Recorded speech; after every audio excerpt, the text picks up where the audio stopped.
Nakalabing bulan, gipagula na sa Police Regional Office 12 ang listahan sa mga pulis nga gitaktak na sa serbisyo sa datos gikan sa PRO 12. Ang maong ihap sa gitaktak sa serbisyo ang dunay kasong grave neglect of duty.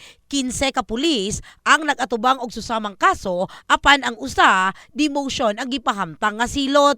Siyempre, kung nakapatay sila, murder case, mga gani sa mga heinous crime Opo. na mga cases, criminal case na filean sila, automatic mali-admin case. Pag hindi nila ma-support o makahatag sa mga mitigating circumstances and evidence sa hearing officer, pwedeng patawan siya sang dismissal from the service. Wala nagipanganlan pa ni Police Major Risa Hernaez, spokesperson sa PRO 12, ang gitaktak sa serbisyo nga pulis, lakip ang mga kaso nila. Leonini, gibutyag ni Hernaez nga ang moong lakang ang nagpakita lang nga wala gi-tolerate sa PNP ang hiwi nga binuhatan sa ilang mga sakop.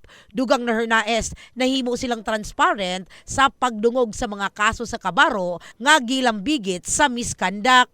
Lahat ng mga case na mayroong mga criminal cases na na-filean, kailangan ma-filean ng administrative case. Sa kinatibukan, gikan Enero 2023 hangtod Pebrero 2024, nasa 100 ka kaso ang nadesisyonan na sa PRO 12. Asado na na-demote nga ranggo, na suspinso, na reprimand, ug duna usab na absuelto sa giatubang nga administrative charges. In the heart of changing lives. Kini sa Brigada Richal Gubalani, sa Brigada News Jensen. Brigada News!